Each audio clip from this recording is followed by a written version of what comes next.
The following is a presentation of Real Wise Productions and Comey Media Incorporated.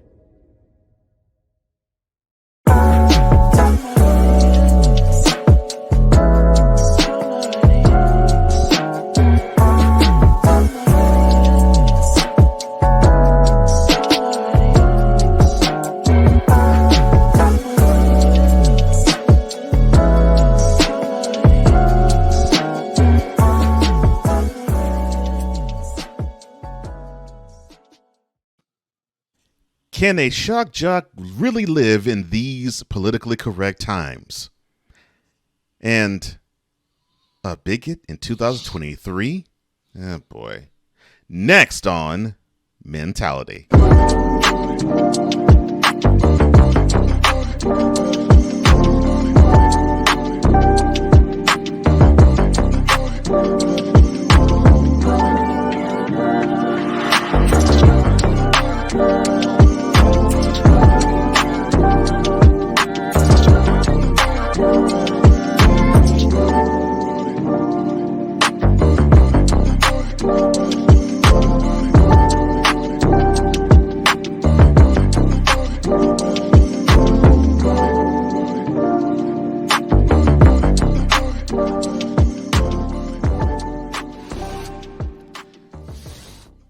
Welcome to another installment of Mentality, the place where iron sharpens iron in the areas of health, mental health, wealth, love, brotherhood, and entrepreneurship from a man's perspective.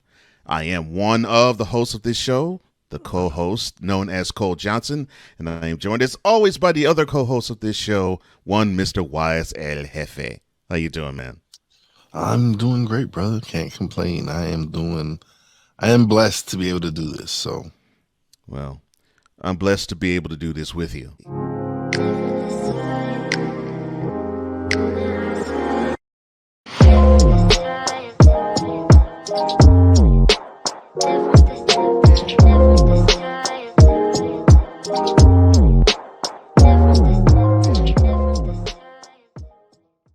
Well, it looks like Fetty Wap is doing time. Well, he was sentenced recently to a 6-year prison stint in federal prison for his role in a New York-based drug trafficking scheme.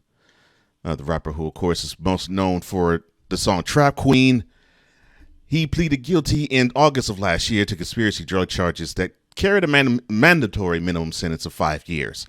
Now, he apologized for his actions, and he told the judge that he was being selfish in his pride, and it put him in the position that he was in and facing today. Now, he was arrested in October of 2021 of those charges. It was in participating in conspiracy to smuggle large amounts of heroin, fentanyl, and other drugs into the NYC area. Now, my question to you, sir, is the following. Why are we still trapped in the street game to get ahead? the question should be, why is Fetty Wap still running the streets after being successful as a hip hop artist? That's what the question should be. Okay. Well, then I will. Then I'll erase the last one. I'll put that one there. Okay. No, but you're absolutely right. That's still an issue that's plaguing our community. Yeah. Is where we see, and it has to do a lot with the music that they're glamorizing now. Yeah. It's gone from Kumo D and KRS One to where we got to where it's Big Pac and everything else, and now it's like a genre that people didn't want to put on the air because of the language and whatever it is. Is now the number one, but it's now the number one genre in the world. But it's no longer about lyricists. It's now about who's moving this, who's moving that, and these artists are indicting themselves. I've been hearing that. It's like, okay, so it's interesting that these artists have that they speak about this life, but it almost seems as though They snitch on themselves in order to actually prove that they are about that life.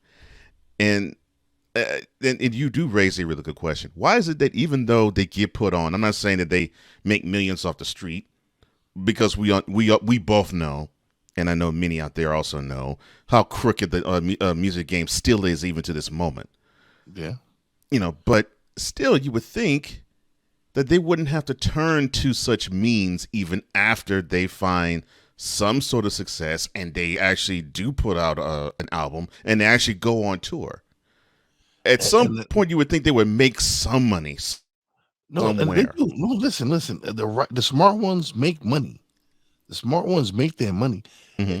It's completely like it's different now from when we were younger and the music Yeah, and what these artists were being paid back then. A lot of them got screwed from their oh yeah, royalties and all this other from the different. jump. Hmm. Yeah. So Yeah, now you have these artists that don't necessarily need the labels. right. They create a website, create the music, create a fan base, and they can sustain themselves. And then they start doing these tours and all. So the money is there to be made, but it's just the music that they're pushing. It's like the major labels are pushing the music that's not about anything. It's not Yeah. about anything positive or it's all about this girl that or this Hmm. hoe or that or Hmm. it's just crazy that the music that they promote has nothing to do with positivity. Right. It's all Yeah. about the negative aspect of the black community. Yeah. And that's what almost when I hear that, that is true what you said earlier. When I hear that hip hop is the number one, without a question, shadow of a doubt, music art form in the world today, that is what hurts me so much, because I'm like, I love the art form, but a lot of what is being put out there doesn't truly represent what the art form originally stood for. And we grew up, with the Big Daddy Kanes and the Rakims and the KRS Ones and Public Enemies, and then before then Run DMC and LL, and even before then the Grandmaster Flash and Furious Five and Kumo D. We grew up with these artists that really wanted to say something, and they actually spoke to the conditions in which we lived in, and we were like, yeah, yeah, this is going on in where I live, and I think I can attach to these cats because they're speaking what I'm seeing, and then they're giving me hope in the process. But not today. And that's why groups like NWA, like people want to talk about that NWA started, but they were speaking the streets. Yeah. That's the difference. Mm-hmm. NWA Yeah. was actually Mm-hmm. speaking about what was going on in Yeah. the streets. Yeah. They just did it a little differently, but yes, It was they a did. little bit more rugged and raw, but Right. it But he was, was it still was speaking facts. Yeah. yeah.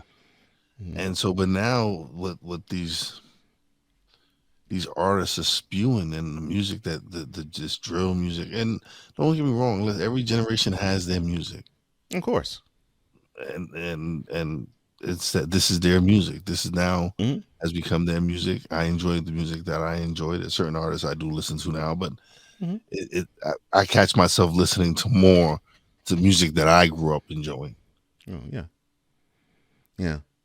And I think back now to when we were teenagers, and now I harken back to when my mother and my father would listen to songs back then, and then they would listen to what I would listen to, and they'd say, "What the heck you listening to? I Yeah. don't, I don't get what you get in the value out of it." And now I totally get it. I totally understand it now because I'm at that age where that's exactly how I think. I'm like, oh wow. I was like, okay, the youngsters can enjoy what they do. I know what I like, and I'm gonna bump it. And that's and so I don't really go into the not, but it's just ridiculous that these young boys continue to not see that listen, maybe you shouldn't talk about what you did last night. Speak on it, bro. Yeah. I'm saying maybe you should keep that to yourself. Like real G's moves in silence. They move in silence. Nobody. Right. Anytime a G boasted on what he did, it came back. It came back Came and back bit to him. bite. Came back to bite him. And we were told this when we were younger. It's like, look, don't broadcast what you do, because if you do, you might have the wrong people searching out for you, and either you might be in jail or end up dead. I know you heard that. I heard that. And the fact that this lesson seems to not have taken effect even now, that's what makes me scratch my head about talking about an artist now who, when he came out, he was one of the most popular. And I'm like, this dude has to do time because he was moving weight. After he got on, he was moving weight. Like, and that's crazy, because I'm sure there was some of the big homies. And that's the thing. Like, where was some of the big homies at to let them know, like, dude, you in the game. You don't. If you do this the right way, you can eat for the rest of your life. Yeah, I'm saying, and he's talented. That's what blows me away. And he's talented. I'm like, the heck? How much keys are you moving that you do one show? Because back in the days, they weren't making the money they making now to do a show, to make an appearance. No, not even close. They're making good money now. It just boggles my mind sometimes, man, to see talented people not listen. The objects, the point of the game is to get out of the circumstances you're in. At least that's what I thought. And one of the things that we're afraid of is like, oh, what the hood is going to think about me if I leave. Well, does it matter? You do it right, the hood's going to follow what you do. Why would you? Your aspirations should be to inspire your community to get to for bigger and better things. Like, yeah, we come from the ghetto, but we can evolve and move out, because there's no way we're going to transform the ghetto. Right. So what we do is evolve, move on, move out, and try to inspire people to and show them that, hey, look, I came from where you're from. Right. Look where I'm at now. Look what I'm doing now. And you can do the same thing. Yeah. It's not too late. It's change is good. And that's where a lot of people fail to realize, is that sometimes you need that change. Sometimes you need to move on.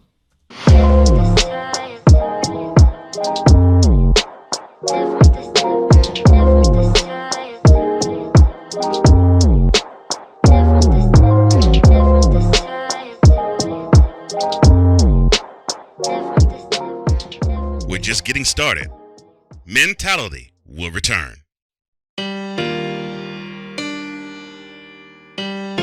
This is a BS3 Network presentation.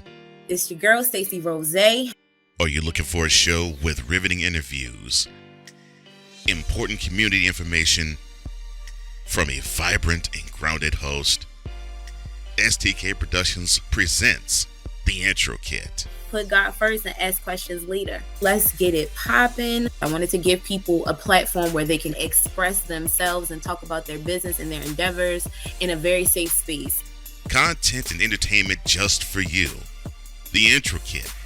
Friday Eve. Or Thursdays at 6:30 p.m. Eastern, 5:30 p.m. Central.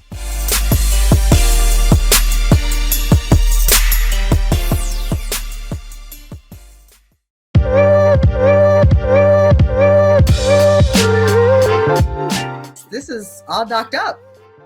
Chris. Listen, I gotta go to work, Jay. I cannot take a shot every time we say enemies. Very jealous. I'm not gonna lie, you guys. VJ. So he flies her out. She says, "Thank you. That was very kind of you." Like, Pernilla's not starstruck. She was like, "Yeah, you ought to if you want me to come." I wasn't going to put the bill. Heroes. He literally threatened her. His message says, "I see you blocking me on WhatsApp. I don't know why, but this is not going to turn out good for you. Because I blocked you on WhatsApp? You threatened me and my mama?"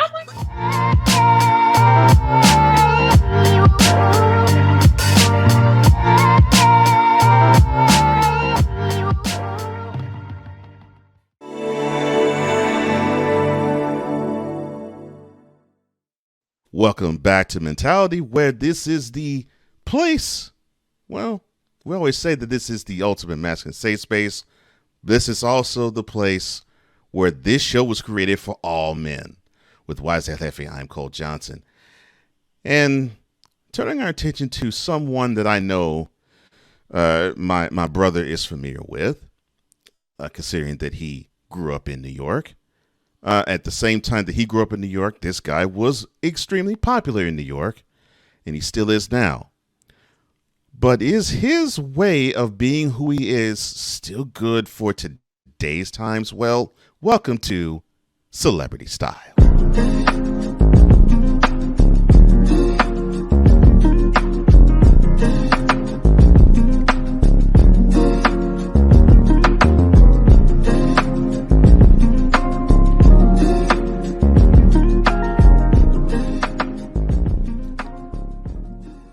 The ultimate shock jock, Howard Stern, is now receiving criticism for his on-air commentary and presence, actually, toward many of his female guests over the course of his over 40 years of his show.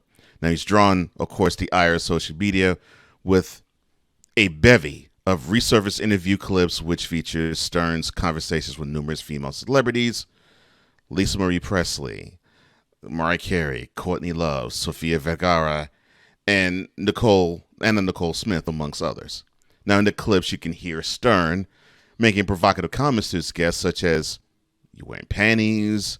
What do you wear? A thong?" Or he will ask another, "Just stand there for a second. Let me look at you. Your body's hot." Why is this an issue with Howard Stern now, as opposed to when we were in school? Because we're woke now, I guess. I don't know. I really don't know. I have no idea. Like, back then, it was raunchy for, like, he has his detractors, yes. But this man also has a following that is crazy. There's a lot of people that think like him, that enjoy his kind of raunchiness, his show. And now, because of the politically correctness of everything, it's an issue. Like, at that time, during that time when he was saying these things, these women could have said something. If they chose to answer, that was on them. If they chose to, I've never been a big, huge Howard Stern fan. It's just his humor wasn't my my cup of tea. But my friend Angel Martinez, rest in peace, my brother, he was a big, huge Howard Stern fan, and I'm talking about religiously. He would tune into him when he was in the mornings or whatever. And when he gave his pay-per-view specials, he would buy them, and he was huge. And so it doesn't surprise me now with the way people are so overly sensitive on certain things. Yeah. Now you can't. Now the certain things that you say can be considered sexual harassment. These things, these are now times where you can't be asking women what color their panties are. You can't. It's, you need to evolve with the times, and if you don't, then see you, brother. Like, they're gonna come after you. They're gonna cancel you eventually. They're gonna eventually get you. Eventually they're gonna get you. You're right about that. And they feel that you're a dinosaur and you need to be put out to pasture. Mm-hmm. They're gonna do it, and it's sad to see him go, because he was so entertaining for many years. I've had quite a few laughs about Howard Stern. But again, like I said, I wasn't a fan. I wasn't someone who continuously followed him. I probably haven't heard a Howard Stern show in decades. Like it's not my cup of tea.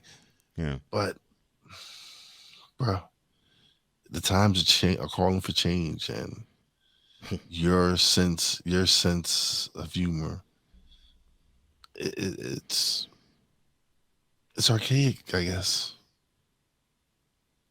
In the way of your form of thinking, because people are not looking at it that way now. They're not looking at it as funny. They're looking at it like, oh, you're being very disrespectful and rude. Which sometimes you might think so. Yeah.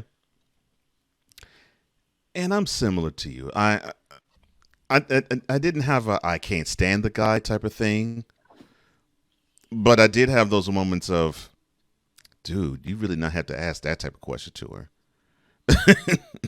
But I understood that he appealed, like you said, he appealed to a certain audience, and that certain audience loved him, and he was, in my opinion, in the best city in which to be embraced. New York. Yeah. Yeah. And at that time, listen. His audience was 18 to 35. Right. At that time, his demographic. And the people he would have on later on, he would get the huge celebrities, but some of the first people he would get on were porn stars, strippers. Exactly. And which red-blooded American boy did not want to see strippers and hear from porn stars? Right. But times have changed. They got Pornhub now. They got all these other things. They don't need you, Howard, no more. Yeah. Well, you do have an interview platform, one that is much, much, much less controversial and actually much, much more beneficial to the human condition. And no, I'm not just saying that because I'm bigging my brother up. I really do believe in this platform. Stuck in my mind. You can look at it every Monday, Tuesday, and Wednesday on the Real Wize TV, YouTube, and Stuck in My Mind YouTube channel. But enough of the plugging. If you were in Howard Stern's position, how would you interview those guests?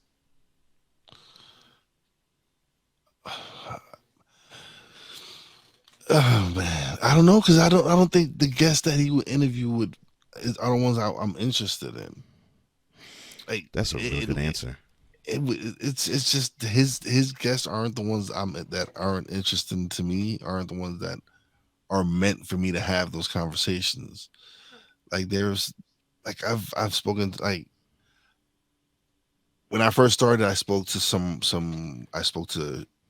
Stevie Ray, who's one half of the Harlem Heat, and that's because I'm a big wrestling fan. And then I get the opportunity to speak to Vince Russo, and for those out there who know Vince Russo, he was one of the big reasons of the Attitude Era. Right. And so these were two people that I knew about growing up because I am a huge wrestling fan. So those were more personal. Those interviews were more personal for me than having to do with anything about the podcast. Now my guests now are more teachers or more coaches or more mentors. And so those are the conversations I would have. So of course my interview style would be different because it's much more of a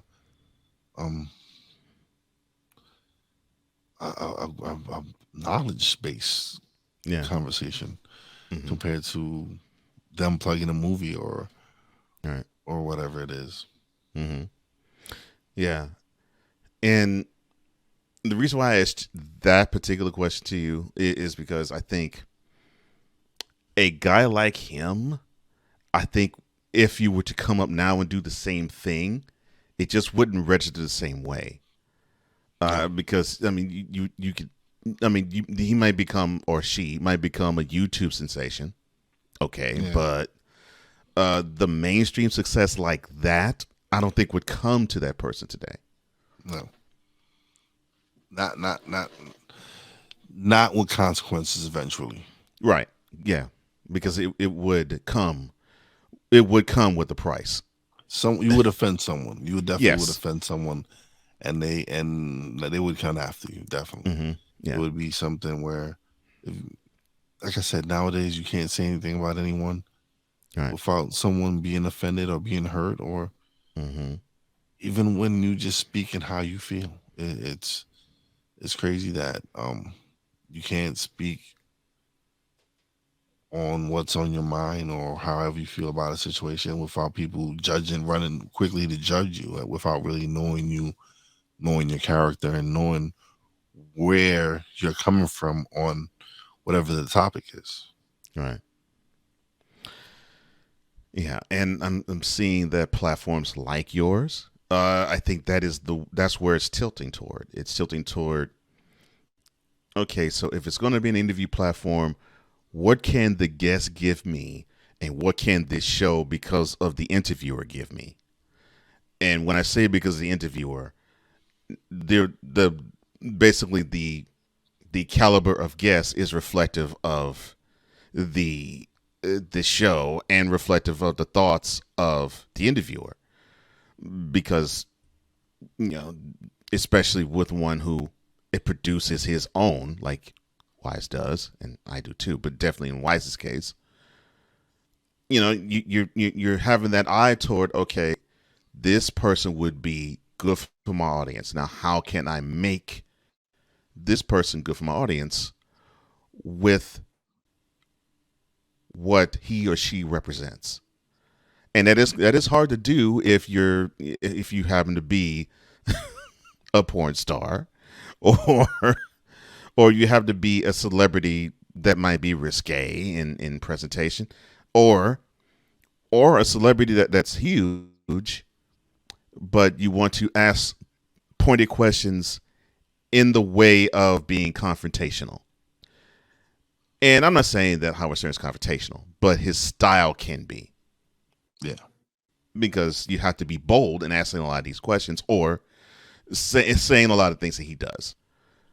But yeah, I mean, I think interview platforms are tilting toward what you're doing now, where it's, you watch the show and you want to get value from it. You look at it, you see it, and you're like, okay, I am getting something from it. Whereas with Howard Stern, it is straight up entertainment only. And there's some who can give you that entertainment style too, yes. But the viewer today seems to want more. At least that's what I'm seeing. And I think that's what's ushering him closer and closer to being out the box. And I don't mean out the box as in innovative. I mean out the box as in not even mattering in society. No, but speaking of he had his time. He had his time, and it's everyone has that moment. Mm-hmm.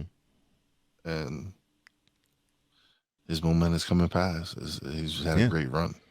Mm-hmm. Oh yeah, long run. Yeah. But speaking about relevancy, so he's eyeing a presidential run next year. Now, if you were looking at a ballot come that time in November, would you pull the lever for him if he were? Howard Stern? Yes. I don't know. I'm tired of these celebrities running for office. I'm celebrities out, man.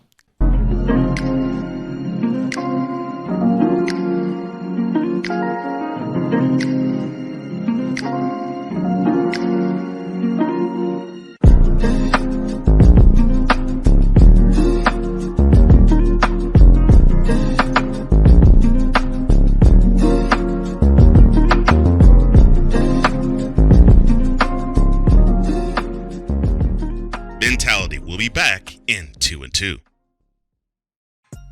What's on E. Dicka's mind? A and B, I'm going to see my way out of it. Because why? I don't care.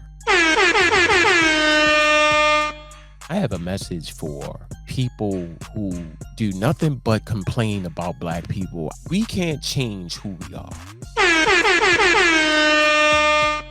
You called the cops on me. I think that every time you call the cop on someone on a false accusation, your need to be a little bit punished. BS3 Network proudly presents a man with a lot to say and is unabashed to say it. What's on E Digger's mind? Sundays at 7:30 p.m. Central. Check your local listings for your viewing and listening pleasure.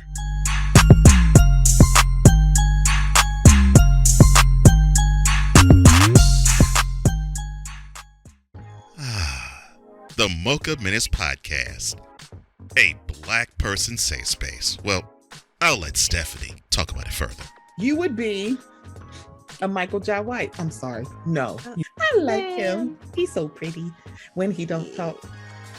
Would Will Smith, if this was a white comedian, would he went up and slapped him? Would y'all have a problem with it if it was a white comedian doing this? People who say water or wash, I'm like, how did wash get an R in it? Stand up! I don't know why 5 heartbeats just popped in my head. Stand up! From entertainment to society and culture, that comprises of the Mocha Minutes Podcast, hosted by Stephanie.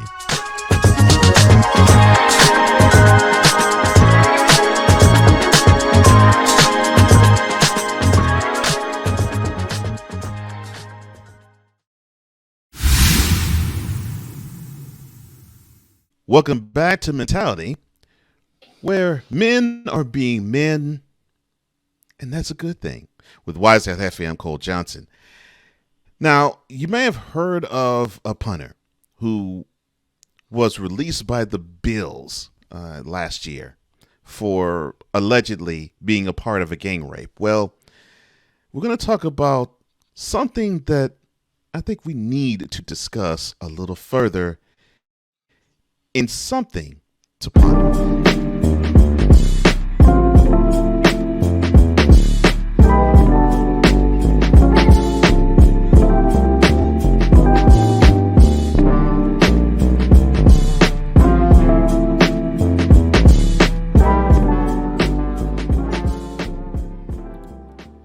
Now, former Bills punter Matt Araiza was released last year when charges were brought up against him back when he played at San Diego State University.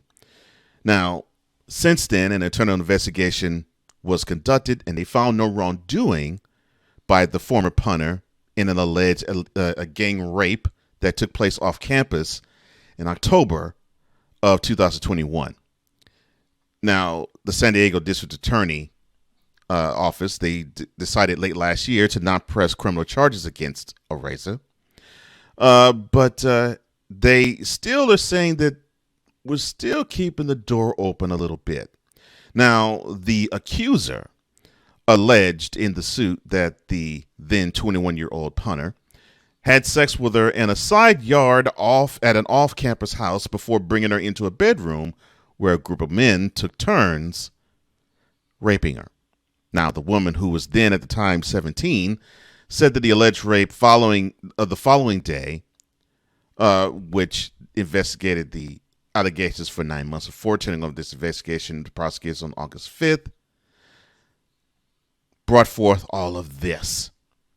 But now, he is, as of this moment, cleared of all charges. He is now trying out, I believe he's trying out for the Jets, if I'm not mistaken, to be on their squad. Now, I will ask this straight up, straight out. Why do some women want to put men in such compromising situations? Because they can. It's like, and it's listen. There's women that, yes, they've been raped and it's happened, yes.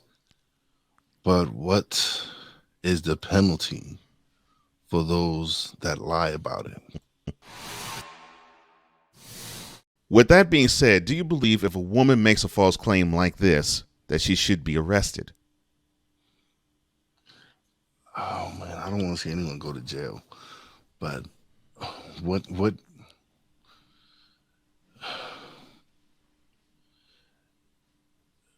something has to be done. Some form of payment, something like you've taken away from this person because you lied. And now what? Now you can continue. You can just go on and live your life while this person went through something very traumatic of serving time in prison or having to deal with the stigmatism that you're a rapist, even though you might have not did it. So something, I don't know. I don't want, is jail time the answer? I don't know. Is a civil lawsuit an answer? Who knows?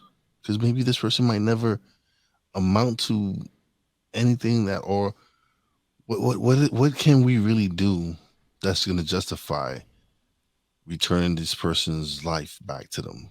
They're never going to get back those years they missed. They're never going to get back the time that they had to deal with this.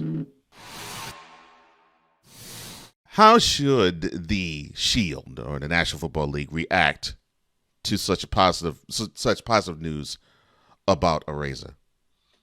She should be given every opportunity to earn a job. Yeah, that's point blank. Like, the man has a right to earn a living, and if he's not guilty, if he's not found guilty of they're not pressing charges, insufficient evidence, then the man is not guilty. Right. Then he hasn't been charged with anything. Then he deserves the right to earn a living, earn a fair wage. Yeah. And if people don't like it, they can protest. That's their right. Mm-hmm. But this man hasn't been proved guilty, so you shouldn't be the first ones to cast any stones, because ain't nothing out there perfect. Nope. Nope. But I am glad that he gets a chance to apply his trade again, because he deserves to.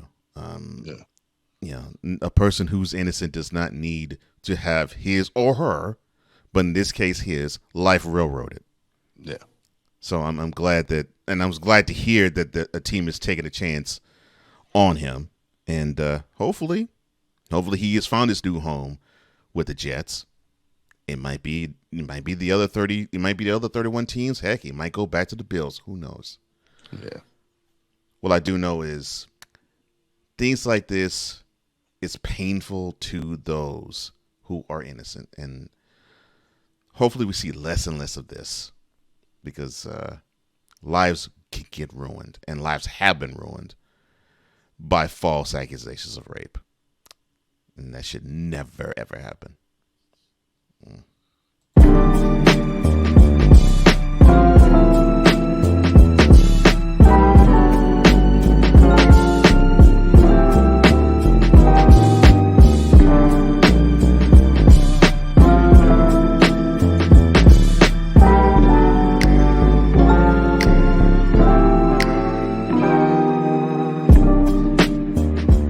Later we will have Thoughts from the Throne.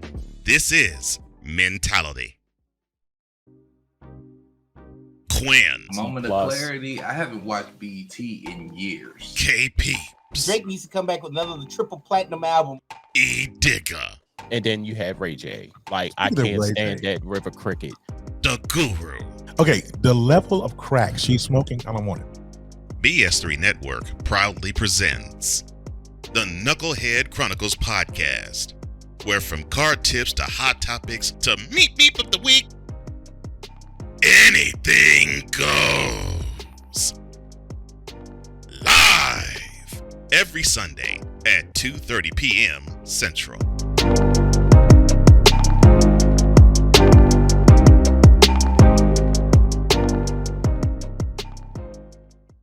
Alicia. You can't hold somebody to that standard if you haven't voiced what you want and what you're needing from that. Mika. If you're not communicating expectations, you're waiting for your feelings to be hurt. Nicole.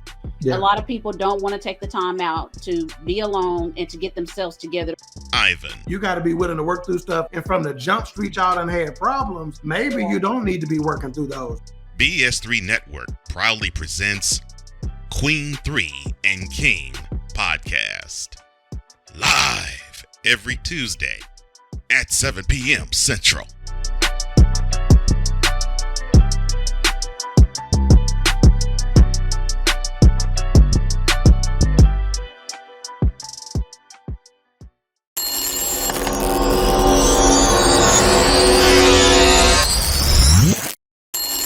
Welcome back to Mentality, where love of men is actually a good thing.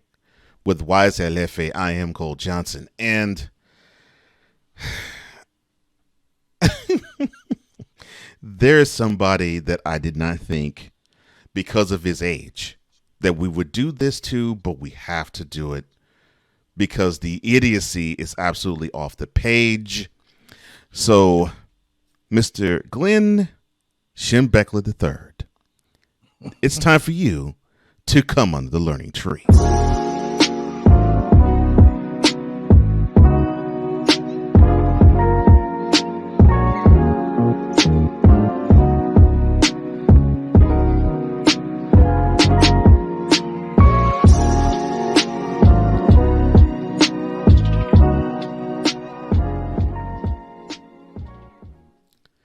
Now, the son of longtime Michigan coach Bo Schembechler, or Glenn Schembechler Jr., he had to issue an apology this past weekend for what he called flippant behavior on Twitter that necessitated his resignation from the program the day prior. Now, 3 days after his hiring, the team's assistant recruiting director went public and sent his statement via Rose and Allen Public Relations that he deactivated social media accounts. Why? Because he previously liked transphobic political conspiracies and multiple racially insensitive posts, including some which implied slavery and Jim Crow aided in the strengthening of black people and families. Now, he went on to apologize, and he said the following, quote, "My entire life and that of my dad and family has been devoted to the best in people, no matter their race, religion, or creed. Any words or philosophies that in any way seek to underplay the immeasurable suffering and long-term economic and social inequities that hundreds of years of slavery and the Jim Crow era caused for black Americans is wrong. I was wrong. We must never sanitize morally and unsanitary historical behaviors that have hindered the black community or any other community. There are no historical silver linings for the experience of our brothers and sisters.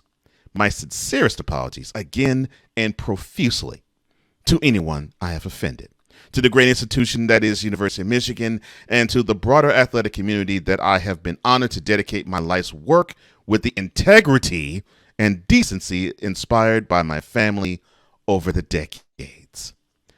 Closed quote. All right. If his father was devoted to the best in people, before I begin this here, Glenn Schembechler III, his nickname is Shemy, as in doing the shimmy. So if his father was devoted to the best in people, why would Shemy support poisonous notions?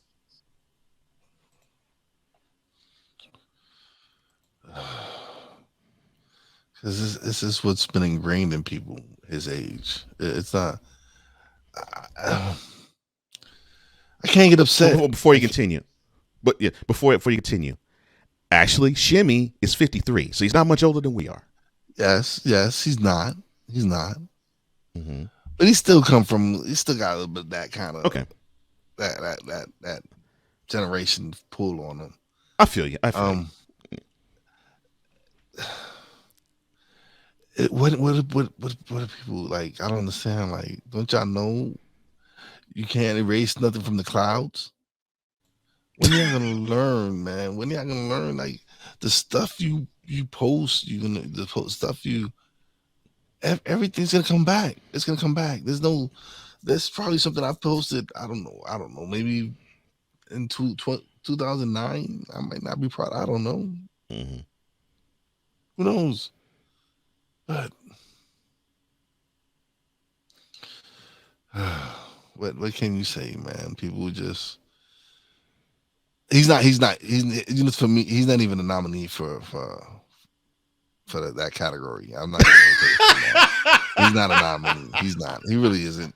Because this is just plain stupid. This is stupid at the fact that, dude, you got caught, man. Like, I don't want to say he's a racist because I don't know, but he's got some racist tendencies. Let's put it that way. Yeah, I would say that.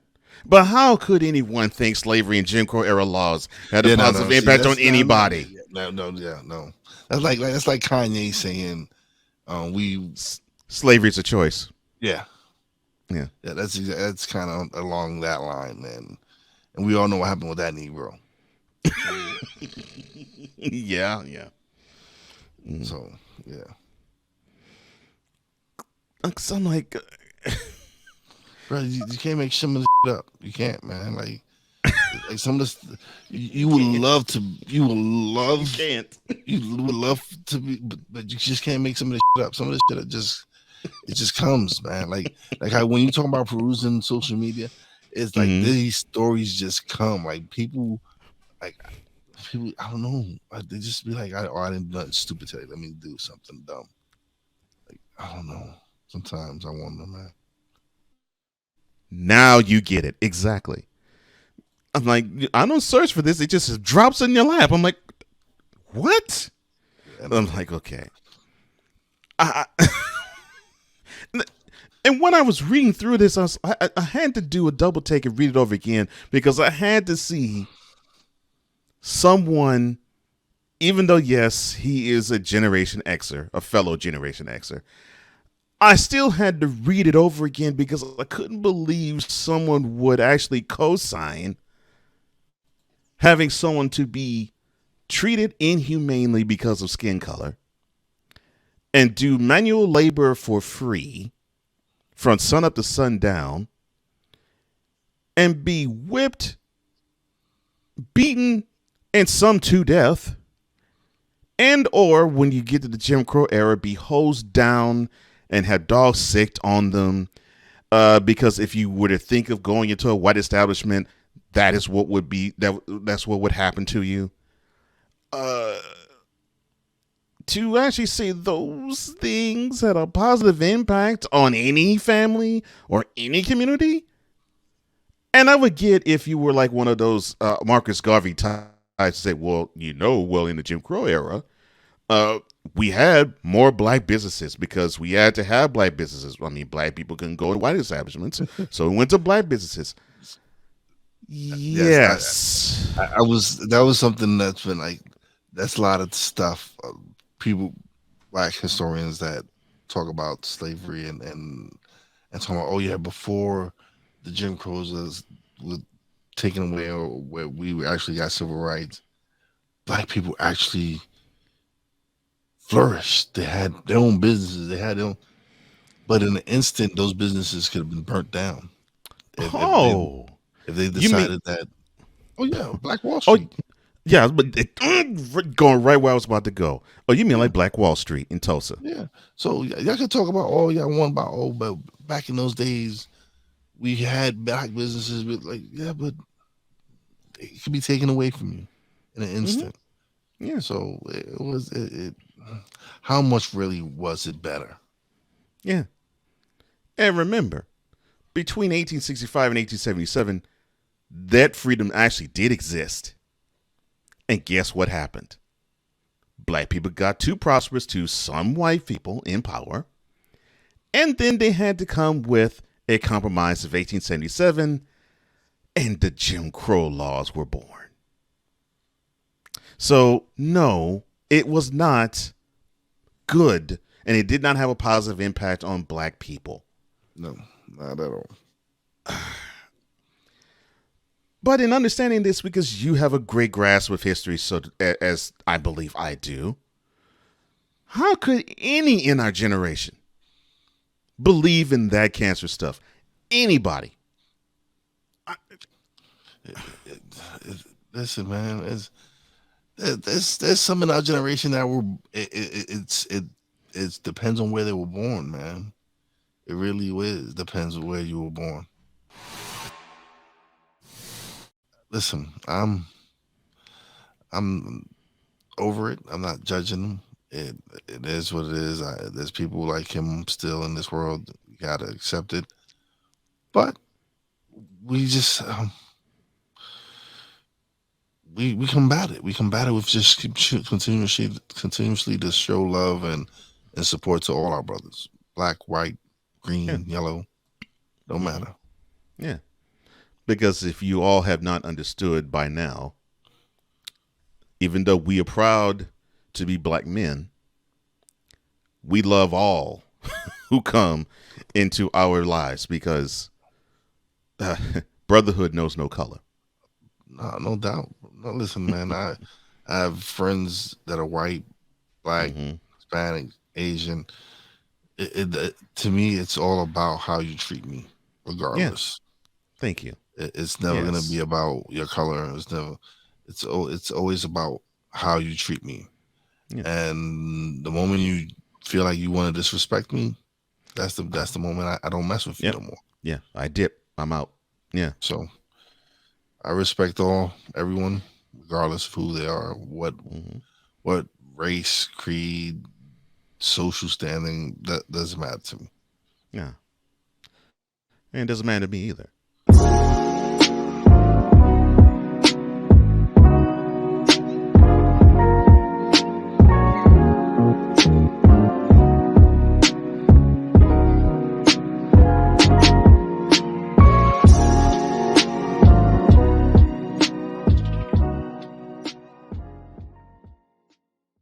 And now, thoughts from the throne.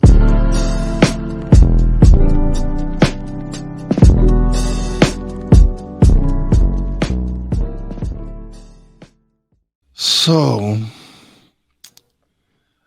oh man, LeBron was eliminated from the playoffs. He was actually swept out. And he's considering retirement. Oh no! He is considering retirement, and I could get two. I could really not care if he decides to retire or continue to play. Yes. On Snowman, I said a comment that was hilarious because it's true. If LeBron was to come to the Knicks, I would be waving pom poms and cheering on and loving him. But he's not, so I'm not gonna be that person. If you decide to retire LeBron, good for you. You had a great career, all-time leading scorer. Not the GOAT to me. There's other people that might disagree with me, whatever. But you've had a great career. I can't knock the accomplishments you've made. Not many people can go to 10 finals, even though you lost 6 of them. 10 finals is a lot, man. I got to give you a kudos, brother. But if you do decide to retire, happy trails.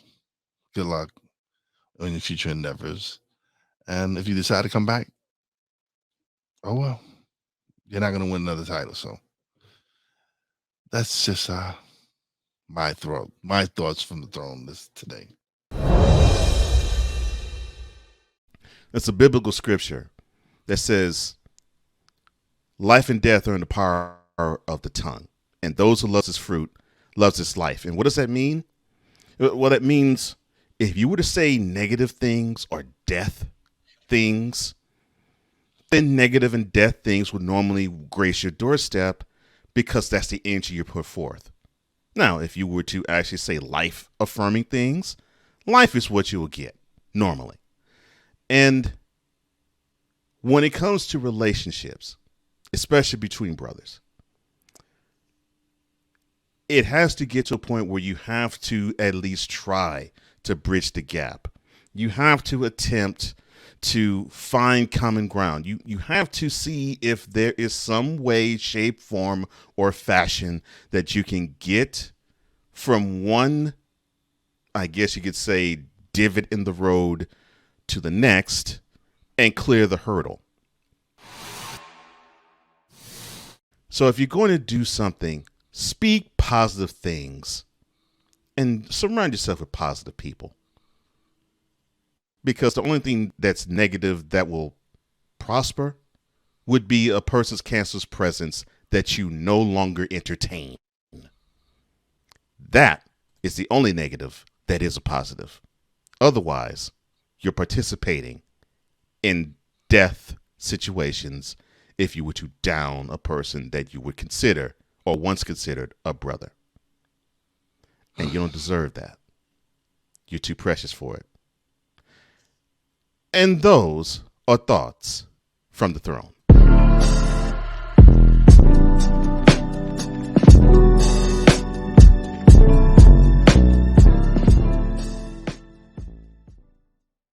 All right, you have anything else to say to the people before we sign off, sir? Yes, I do.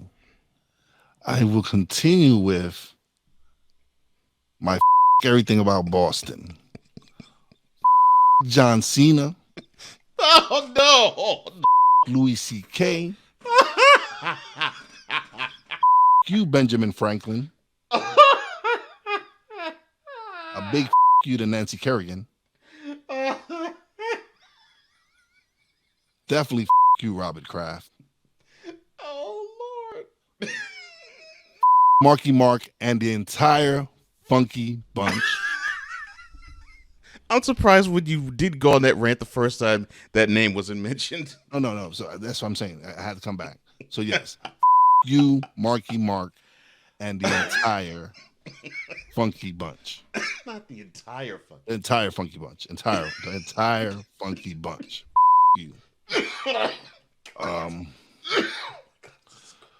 You, Teddy Kennedy. That man's old. Oh, that's it. He's dead. I know he's dead, but him anyway. He's from Boston.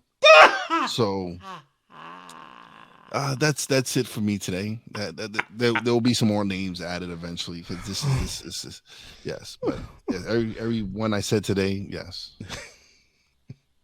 definitely yes. Oh my gosh, he said, and the entire Funky Bunch. The entire Funky Bunch. Yeah. Well, for those who don't reside in Boston and those who do, Wize may not feel this, but I think deep within his heart, he might.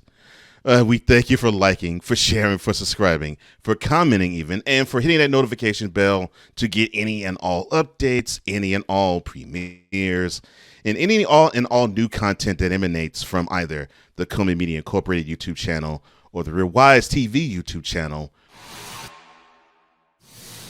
And that'll do it for this edition and installment of Mentality. We thank you for joining us. And for Wize El Jefe, I am Cole Johnson, saying and parting as we always do. Our secret technique is that we always speak with mentality. See you next week. Peace. That's 100.